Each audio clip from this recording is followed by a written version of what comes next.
본문은 예수께서 유대에서 갈릴리로 가실 때에 사마리아의 수가라는 동네를 통과하실 때 그 우물가에 물을 기르러 왔던 한 여인과 나누었던 대화의 결론 부분에 해당합니다.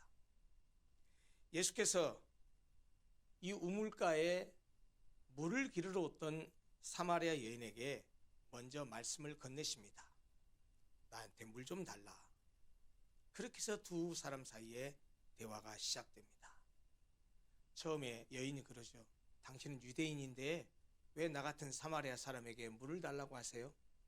당신들 평소에 우리를 개처럼 취급하지 않습니까? 그런데 왜 나한테 물 달라고 하세요? 라고 비아냥거리듯이 반응을 하죠. 예수님이 네가 물 달라 하는 내가 누군지 알았으면 오히려 네가 나한테 물을 달라고 했을 것이다 라고 그렇게 말씀을 하시기 시작합니다. 그러면서 대화를 진행하는 가운데 예수님께서 영생수에 관한 말씀을 하십니다. 주께서 영원히 목마르지 않을 그 영생수에 대한 말씀을 하시니까 이 여자가 관심을 갖게 되죠. 예수님 뭐라고 말씀하셨냐? 내가 주는 물은 영원히 목마르지 아니하리라 라고 하시니까 사마리아 여인이 귀가 번쩍 뜨입니다. 이렇게 계속해서 반복적으로 물이 떨어지면 다시 우물로 물 기르러 오고 하는데 예수님 말씀이 내가 주는 물은 영원히 목마르지 아니하리라 라고 하니까 그러면 나한테도 그 물 좀 주십시오. 그래서 내가 다시 이렇게 우물에 물을 길러 오지 않게 해주십시오 라고 요청합니다.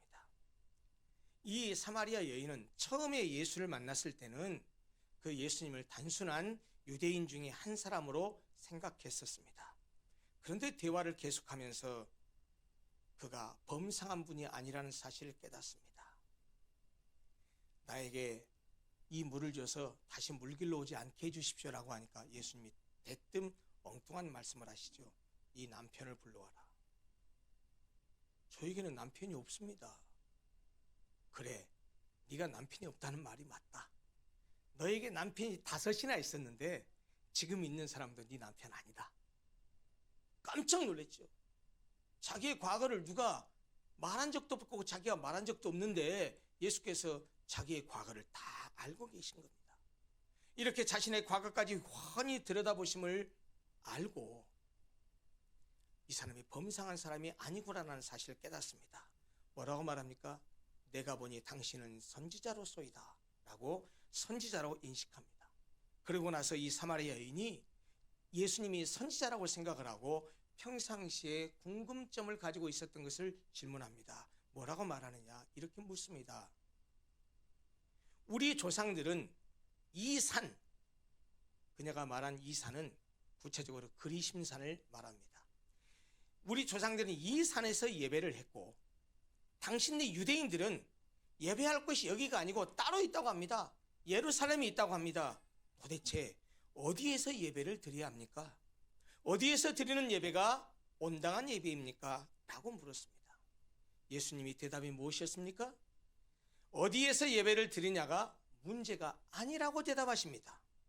예루살렘에서 드린다고 해서 하나님이 받으시는 것도 아니고 만약에 그리심산에서 드린다고 해서 하나님이 안 받으시는 것도 아니라는 거예요. 예배 드리는 장소, 처소, 지역 그것이 문제가 아니라는 것입니다. 오늘날로 바꾸어서 말하자면 삐까번쩍하고 으리으리한 빌딩 같은 그런 큰 예배당에서 예배를 드리면 하나님이 받으시고 초라한 상가의 지하에서 예배를 드리면 하나님이 받지 않으시고 이런 것이 아니라는 거예요. 그러면 무엇이 문제이고 무엇이 중요할까요? 예수님은 중요한 것은 예배드리는 처소가 아니고 예배드리는 사람이라고 말씀하십니다. 아버지께 참되게 예배하는 자가 중요하다고 말씀하십니다. 그리고 참된 예배는 다른 것이 아니고 으리으리하고 삐까번쩍한 그런 곳에서 드리는 예배가 아니고 화려하게 드리는 예배가 아니고 오케스트라에 그런 반주가 있고 그리고 으리으리한 그런 환경 속에 드리는 그런 예배가 아니고 참된 예배는 영과 진리로 드리는 예배라고 말씀하셨습니다. 성경이 번역본이 몇 년 전에 바뀌었죠. 그래서 지금 우리가 가지고 있는 성경책을 개역 개정판이라고 말합니다. 그런데 개역 개정판에 성경의 그 단어들과 표현들을 바뀐 곳이 있어요. 그 대표적으로 바뀐 것 중에 하나가 오늘 본문입니다. 신앙생활 오래 하신 분은 아시겠지만 예전 성경은 우리가 읽은 이 오늘 본문 영과 진리로 예배할지니라 라고 말했을 때 영과 진리가 다르게 번역이 되어 있었어요. 어떻게 번역이 되어 있었습니까? 신령과 진정으로. 하나님은 영이시니 예배하는 자가 신령과 진정으로 예배할지니라. 예, 저도 그렇게 암송했습니다. 근데 번역이 바뀌어서 영과 진리로 라고 바꿔놨는데요, 훨씬 원어에 가깝습니다. 과거에 영과 진리로라는 번역이 신령과 진정으로 번역되어 있어서 유교적인 전통과 유교적인 관습에 익숙해 있던 우리 한국의 기독교인들은 그 번역을 보고서 그것을 어떻게 이해했냐?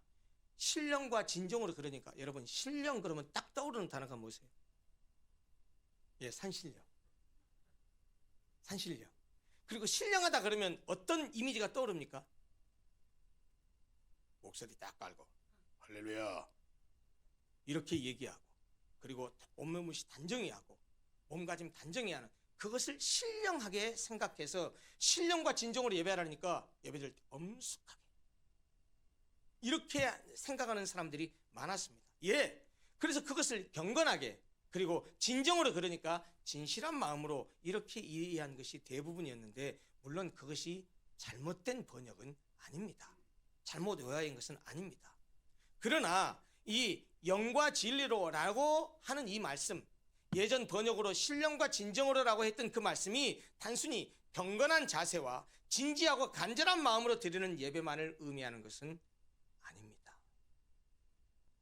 영과 진리로 라는 이 헬라어 원어가 어떻게 되어 있냐면 엔 포니마티 카이 알레세이아로 되어 있습니다.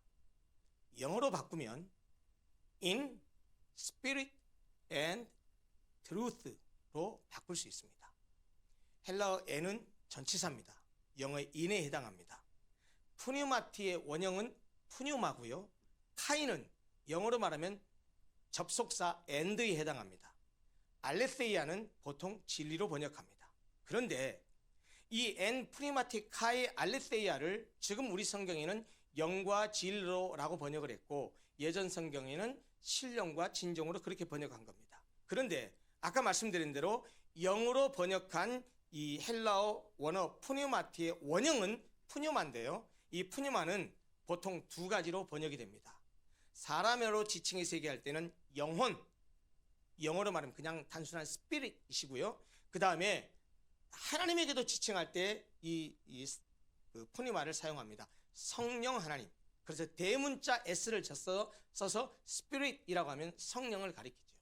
이 푸니마라고 하는 단어가 인간의 영혼 혹은 성령으로 번역된다라는 말입니다. 따라서 여기 엔 푸니마티카이 알레세이아라고 했을 때 이 푸니마티의 원형인 푸니마를 영혼으로 번역하게 되면 하나님과 교제할 수 있는 인간의 가장 높고 깊은 부분인 우리의 인격, 영혼을 지칭하는 거예요. 그러면 어떻게 되느냐? 외적인 허식이 아니라, 외적인 어떤 모양이 아니라 마음과 영혼과 우리의 중심을 다해서 라는 뜻이 됩니다. 영으로 예배드리라는 말은. 두 번째, 엔 푸니마티의 이 푸니마티 원형 푸니마를 만약 성령으로 번역하게 되면, 성령으로 이해하게 되면 어떻게 되냐면 성령 안에서 성령으로 예배하라는 말이니까 성령이 원하시고 성령이 감동하는 바에 따라서 예배드리라 라는 의미가 됩니다. 또 진리로 번역된 헬라어의 알레세이아는 보통 성실, 정직이라는 의미도 있습니다. 그런데 오늘 본문에서는 우리 성경이 번역한 대로 진리라는 뜻으로 사용되었습니다. 잘 번역된 것이죠. 그러므로 진리로 예배한다라는 말도 하나님께서 예수님 안에 계시하신 진리를 따라서 참된 방법으로 예배한다라는 의미입니다. 여러분, 이것이 영과 진리로 예배 드린다라는 말의 의미입니다. 경건하게, 거룩하게, 단순히 그런 추상적인 의미가 아니고요, 성령 안에서 성령을 통해서 거듭난 심령인 우리의 영혼으로 예수 그리스도로 계시된 진리 안에서 드리는 예배, 그게 참된 예배고 우리로 하여금 그렇게 예배를 드리라고 말씀하십니다. 이 방금 아까 말씀드린 헬라어 원어에 보면 전치사 n이 있었잖아요. 그리고 카이라는 접속사로 연결되어 있는데, 만약 이 카이라는 접속사 앞뒤에 전치사 n이 앞에 푸니마티 앞에도 붙고 뒤에 알레세이아 앞에도 붙었으면 개별적인 거예요. 그런 전치사가 하나가 붙어가지고 카이로 연결됐기 때문에 사실 이건 동격의 의미입니다. 다시 말하면 영과 진리로 라고 번역했지만 의미적으로 보면 영 곧 진리로 이해할 수도 있습니다. 이해되십니까? 영과 진리 두 개로 생각할 수도 있는데, 이 카이가 동격의 의미로 사용된다고 이렇게 이해하면 영 곧 진리 이런 의미로 이해할 수도 있다는 말입니다. 결국 영과 진리로 예배드리라고 말했을 때의 의미는, 영과 진리로 예배드린다는 말의 의미는, 전통적으로 유대인들이 성전에서 제도와 관습을 따라서 형식과 전통에 얽매인 예배를 드리는 것이 아니라 성령의 은혜로 거듭난 영혼이 거짓이나 허상에 따르지 않고 진리의 영이신 성령이 가르치고 인도하는 진리 안에서 예배를 드리는 것을 말합니다. 여러분, 그렇기 때문에 예배자는, 예배를 드리는 사람은 성령의 은혜로 거듭난 심령으로 하나님과 그의 말씀에 대한 참된 지식과 진리를 가져야 합니다. 성령을 받지 못했거나 진리를 알지 못하고 예배 드릴 수는 없다라는 말이에요. 또 그런 사람은 참된 예배자가 될 수도 없다라는 말입니다. 예배는 예수님 말씀처럼 장소와 시간과 제도 등과 같은 외적인 형식의 문제가 아닙니다. 예배자가 예배의 대상인 하나님과 어떤 관계를 맺고 있느냐가 중요하다는 말이에요. 성령님의 인도함을 받고 진리이신 예수님으로 말미암아 예배를 드리는 자만이 참된 예배자입니다. 그런데 우리가 그렇게 영과 진리로 예배를 드려야 되는 이유가 뭘까요? 본문은 너무 명확하게 말씀하고 있어요. 24절이 말씀하시는 대로 우리가 영과 진리로 예배를 드려야 되는 이유가 뭐냐면, 우리의 예배를 받으시는 분이 영이시고 우리의 예배를 받으시는 분이 진리이기 때문입니다. 그래서 성경 24절은, 오늘 본문 24절 이렇게 말해요. 하나님은 영이시니 예배하는 자가 영과 진리로 예배할지니라. 예배는 어디서 드리느냐, 어떤 장소에 드리느냐가 문제가 아니라는 거예요. 중요한 건 뭐라고요? 예배드리는 사람이 문제입니다. 하나님은 거듭난 심령 안에 진리의 영인 성령을 모시고 자기중심적으로가 아니라, 세속적인 욕망과 욕심을 채우기 위함이 아니라, 예배를 빌미로, 교회를 나오는 것을 빌미로 뭔가 이익을 추구하려고 하는 것이 아니라 진리 안에서 예배를 드리는 참된 예배자를 하나님께서는 찾으십니다. 여러분, 그러면 왜 하나님께서 예배하는 자를 찾으실까요? 이유는 아주 단순합니다. 그분이 우리 아버지시기 때문입니다. 자녀인 우리를 보고 싶어 하시기 때문입니다. 우리를 만나고 싶어 하기 때문입니다. 그분이 예배하는 자를 찾는 이유는 우리가 당신의 자녀이고 우리를 보고 싶어 하시고 우리를 사랑하시기 때문이에요. 나아가서 우리에게 은혜를 주시고 싶어 하기 때문입니다. 은혜를 주셔서 구원하신 당신의 백성들이 당신과의 인격적 관계 속에서 이 세상을 믿음으로 잘 살아가는 것을 바라시고 예배를 통해서 그것을 확인하고 싶으시기 때문입니다. 마치 부모가 자식을 그리워하듯이 하나님은 예배자를 그리워하고 찾으신다라는 말입니다. 자녀들을 사랑하지 않는 부모는 없습니다. 그러나 똑같은 자녀랄지라도 자주 찾아오는 자녀를 더 사랑하지 않겠습니까? 물려줄 유산이 있다고 한다면 자주 찾아오는 자녀에게 더 많이 주고 싶을 것 아니겠습니까? 하나님도 마찬가지일 거라고 생각합니다.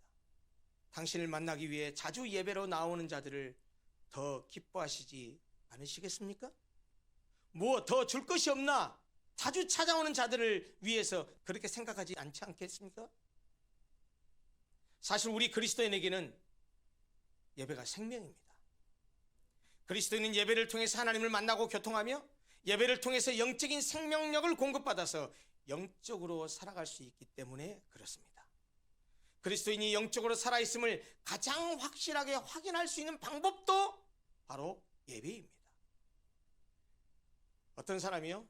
아무리 나는 하나님 믿는 사람이야, 나는 구원받은 백성이야, 나는 그리스도인이야 라고 아무리 주장해도 그렇게 주장하는 사람이 예배를 소홀히 하거나 예배를 드리지 않는다거나 주의를 지키지 않고 교회를 가지 않는다고 한다면 그는 더 이상 하나님을 믿는 사람이라고 할 수 없고 그리스도인이라고도 말할 수 없습니다. 그런 사람들에게 매우 많이 양보해서 그러니까 교회 안 나가고 예배 안 나간다 많이 양보해서 설사 그런 사람을 그리스도인이라고 해준다 할지라도 죄송합니다. 그런 사람들은요 믿는다는 이름만 가졌을 뿐이고 무늬만 그리스도인일 뿐입니다. 이미 생명력을 잃은 사람임에 틀림없습니다. 여러분, 하나님을 믿는 사람은요 하나님을 찾을 수밖에 없습니다. 참된 그리스도인은요 예배를 통해서 내가 하나님의 백성이라는 사실, 그 자기 정체성을 늘 확인할 수밖에 없습니다. 아무리 믿음이 좋았던 사람이라 할지라도 교회에 가지 않고 예배를 드리지 않으면요 세상 사람과 전혀 다름없는 사람이 되고 맙니다. 주일학교 때 잘 다니고 음악을 전공하는 아이들 가운데는 찬양팀도 하고 중고등부 때 심지어 교회 반주도 하고 열심히 교회 다녔대요. 아버지가 장로, 권사, 집사예요. 집안이 다 예수 믿는 집안이에요. 그러니까 고등학교 다닐 때까지는 그렇게 잘 다녔는데 서울로 올라와서 자취를 하다 보니까 유학을 하다 보니까 교회를 가야 되는데 대학에 오면 다 경험해보셨잖아요. 조회도 종례도 없잖아요. 누가 간섭도 안 하잖아요. 그러니까 교회를 안 가든 누가 간섭하는 부모님도 없어. 그러다 보니까 한 주 안 가, 두 주 안 가, 석 주 안 가. 처음에 안 갈 때는요 깨림칙해요. 하나님이 벌 내릴 것 같아. 뭔 일 날 것 같아. 원래 근데 아무 일도 안 일어나. 벌도 안 받아. 뭐 똑같아. 그냥 교회 안 가고 나니까 놀러도 갈 수 있고 뭐도 할 수 있고 편해. 그게 한 달, 두 달, 석 달, 넉 달, 다섯 달, 여섯 달 지나치다 보면 1년, 2년, 3년이 갑니다. 그리고 신앙을 잃어버린 거예요. 그런 학생들이 부지기수예요. 여러분들 주변에도 많이 있을 겁니다. 여러분, 이렇게 교회를 가는 것, 예배를 드리는 것이 귀합니다. 저는요 교회에 가는 것, 예배를 드리는 것이 우리를 그리스도인으로 하여금, 기독교인으로 하여금 믿음으로 살게 하는 가장 원초적이고 가장 기본적인 출발점이라고 믿습니다. 교회를 떠나는 것, 예배를 드리지 않는 것은요 마치 물고기가 물을 떠나는 것과 마찬가지입니다. 그런 점에서 그리스도인에게 예배의 중요성은 아무리 강조해도 부족합니다. 보통 우리가 예배의 중요성을 말할 때 예배를 목숨처럼 지켜야 한다, 예배는 생명처럼 여겨야 한다 라고 말하는 것도 바로 예배가 우리의 영적 생명을 좌우하기 때문입니다. 여러분, 그래서 예배는 우리 삶의 최우선이 되어야 합니다. 어떤 것과도 바꾸어서는 안 됩니다. 어떤 희생을 치르더라도 지켜야 합니다. 목숨을 걸고서라도 지켜야 한다는 말이에요. 겨우 일주일에 한 번 주일 예배에 나오면서 신앙생활의 명맥을 유지하는 사람이 취미생활로, 사회생활로, 여가생활로 예배를 가벼이 여기고 소홀히 여기는 것은 기름을 안고 불 속으로 뛰어드는 것과 같습니다. 예배를 드리는 것을 포기하고 선택한 골프가, 여행이, 친구들과 놀러 다니는 것이 일시적인 기쁨과 즐거움을 줄지 모르지만 그것이 그 사람의 영혼을 시들게 하고 그 사람으로 하여금 영적인 퇴락의 길로 가게 한다는 사실을 잊어서는 안 됩니다. 예배에 목숨 거시기 바랍니다. 예배를 그 어떤 것과도 바꾸지 마시기 바랍니다. 예배가 얼마나 소중하고 가치 있는 것입니까? 예배에 참여한다는 것이 얼마나 복되고 영광스러운 일입니까? 예배가 무엇입니까? 예배란 창조주여 구속주이신 하나님께 그의 합당한 영광과 찬송을 돌리며 경의와 존경을 표현하는 것을 말합니다. 따라서 하나님께 드리는 예배에 참여한다는 것은 인간이 누릴 수 있는 가장 최고의 복이요 은혜요 영광입니다. 하나님과의 인격적인 만남을 통해서 그를 찬양하면서 그에게 영광을 돌리는 예배는 누구나 드릴 수 있는 것이 아니기 때문이에요. 예배는 오직 하나님의 은혜를 입어서 구원을 받은 하나님의 백성만이 드릴 수 있는 특권입니다. 오직 예배를 받을 수 있는 존재는 하나님밖에 없고 예배를 드릴 수 있는 존재 또한 구원받은 하나님의 백성밖에 없습니다.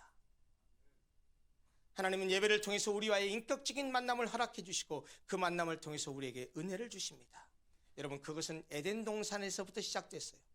최초의 인간은 에덴 동산에서 하나님과의 만남을 가졌습니다. 그러나 인간이 타락한 후에 하나님은 어떤 길을 주셨습니까?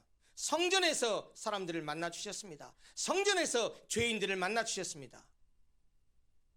성전은 장소적인 제약이 있었습니다. 그리고 이스라엘 백성들은 성전으로 나아갈 때 희생 제물의 피가 없이는 하나님을 만날 수 없었습니다. 그래서 하나님께서는 예수님을 이 땅에 보내주시고 그가 흘린 피로 값을 주고 산 그의 몸된 교회를 성전이 되게 하셨습니다. 십자가 위에서 못 박혀 죽으심으로써 영원하고 완전한 제사를 단번에 드리신 예수님은 죽음에서 부활하신 후에 성령을 교회에 부어주심으로써 믿는 자들의 심령을, 우리의 마음을, 그리고 믿는 자들의 모임인 교회를 성전 삼으셨습니다. 그래서 성전인 그리스도인들이 함께 모여서 예배드리는 가운데 하나님을 만나고 하나님의 임재하심을 체험할 수 있게 하셨습니다. 결국 우리는 예배를 통하여 다시 하나님과 교통하며 하나님이 주신 은혜를 받게 되었다라는 말입니다. 여러분, 예배가 이렇게 귀합니다. 하나님은 예수의 피를 힘입어 나아가는 우리들을 예배를 통해서 만나 주십니다. 실제로 예배의 모든 예전적 요소는 하나님께서 우리를 만나 주시고 우리에게 필요한 은혜를 베푸시는 통로입니다. 보실래요? 어떤 사람은 찬송을 통해서 하나님을 만나고 은혜를 받습니다. 어떤 사람은 찬양대로 영광을 돌리면서 일주일 내내 연습하고 주일 전에 와서 연습하면서 그 연습하는 과정 가운데 하나님께 은혜를 받고 하나님이 주시는 은혜를 누립니다. 어떤 사람은 기도를 통해서 하나님을 만나고 은혜를 받습니다. 어떤 사람은 선포되는 말씀을 통해서 하나님을 만나고 은혜를 받습니다. 아니, 오랜 동안 하나님을 떠나고 교회를 떠나고 예배를 떠나 있었던 사람이 예배를 드리기 위해서 예배당에 들어서면서부터 자신도 알지 못하는 눈물을 흘리면서 하나님이 주시는 은혜에 젖기도 합니다. 이렇듯이 구원받은 우리가 하나님께 나와 예배드리는 것은 인간이 누릴 수 있는 최고의 은혜요 영광이 아닐 수 없습니다. 예배는 하나님 앞에 나아가서 하나님을 만나는 것이기 때문에 예배드리러 가기 위해서 준비하는 모든 과정 자체가 사실은 예배의 일부입니다. 예배를 드린다는 것은 예배 시간에 예배당에 나와서 참석하는 것뿐만 아니라 예배를 드리기 위해서, 예배에 참석하기 위해서 준비하는 모든 과정을 포함한다는 말이에요. 구체적으로 말씀드릴게요. 여러분 그러셨잖아요. 예배를 드리기 위해서 맨날 늦잠 자고 늦게 일어나는데 예배를 일찍 나가야 되니까 어제 일찍 주무셨잖아요. 예배를 드리기 위해서 일찍 일어나서 씻고 단장하셨잖아요. 예배를 드리기 위해서 늦지 않게 서둘러서 집을 나서고, 어떤 분들은 예배를 드리기 위해서 30분, 40분, 1시간을 운전해서 오시고, 어떤 분들은 버스를 타고 지하철을 타고 또 걸어오시는 그런 불편을 감수하셨잖아요. 이 모든 것들이 사실은 예배를 드리는 것에 포함된다는 말이에요. 죄인이 거룩하신 하나님을 만나기 위해서, 우리를 구원해 주신 하나님께 예배하기 위해서 하나님의 집인 예배당에 가는 것 자체가 하나님을 예배하는 귀한 믿음의 행보라는 말입니다. 이제 여러분들에게 한번 묻고 생각해 보기를 원합니다. 여러분들은 그동안 예배를 어떻게 대하셨습니까? 여러분들이 예배를 대하는 자세와 태도는 어떠 있는지 한번 돌아보시기 바랍니다. 예배를 귀하게 여기고 계십니까? 예배를 귀하게 여기는 것은 곧 하나님을 귀하게 여기는 것입니다. 예배를 소중히 여기는 것은 하나님을 소중히 여기는 것입니다. 반대로 예배를 소홀히 여기는 것은 하나님을 소홀히 여기는 것입니다. 여러분, 사무엘상 2장 30절의 말씀을 예배에 적용해서 한번 들어보십시오. 이렇게 말씀합니다. 나를 존중히 여기는 자를 내가 존중히 여기고 나를 멸시하는 자를 내가 경멸히 여기리라. 하나님의 말씀입니다. 하나님이 우리에게 이렇게 말씀하십니다. 나를 존중히 여기는 자를 내가 그를 존중히 여기고 나를 멸시하는 자 그를 내가 경멸히 여기리라 라고 말합니다. 유치한 얘기 좀 할까요? 하나님을 존귀하게 생각한다면 그를 만나기 위해서 예배드리러 갈 때 옷도 단정히 입고 시간도 잘 지킬 것입니다. 세상에서 높은 분이나 귀인을 만나려면 옷도 단정히 입고 시간도 잘 지키지 않습니까? 여러분들이 만약 높은 분, 아니 대통령을 만나러 간다고 한번 생각해 보십시오. 어떤 복장으로 가시겠습니까? 약속 시간을 어떻게 하실 겁니까? 하물며 만왕의 왕이신 하나님을 만나기 위해서 예배하러 간다면 어떻게 해야 될까요? 물론 어쩌다 보니까 예배 시간에 늦는 것 그럴 수 있습니다. 사람인데요. 그러나 여러분, 습관적으로 예배에 늦는 것은 문제입니다. 하나님의 말씀이 선포될 때 말씀에 집중하지 않고 다른 생각을 하거나 아예 그냥 처음부터 팔짱 끼고 주무실 생각을 하는 것 문제입니다. 오늘 우리가 함께 본 본문 말씀은 사마리아 여인과의 대화 속에서 하신 예배에 관한 예수님의 말씀입니다. 제 말이 아닙니다. 예수님이 이렇게 말씀하셨어요. 아버지께 참되게 예배하는 자들은 영과 진리로 예배할 때가 온다. 그때가 지금이다. 아버지께서는 자기에게 이렇게 예배하는 자들을 찾으신다. 하나님은 영이시기 때문에 예배하는 자는 영과 진리로 예배해야 된다. 이것이 예수님의 가르침입니다. 예배를 목숨처럼 생명처럼 여기지 않으면 우리의 신앙은 망가질 수밖에 없습니다. 영적으로 살기 위해서는, 믿음으로 살기 위해서는 예배를 목숨처럼 생명처럼 여겨야 합니다. 예배에서 멀어져서는 결코 믿음으로 살 수 없습니다. 영적인 생명력을 공급받을 수 없기 때문입니다. 따라서 우리는 예배는 생명이다. 예배는 목숨 걸고 지켜야 한다는 의식을 가져야 합니다. 2024년에는 모든 삶의 우선순위를 예배에 두시는 우리 모든 성도님들이 되시기를 바랍니다.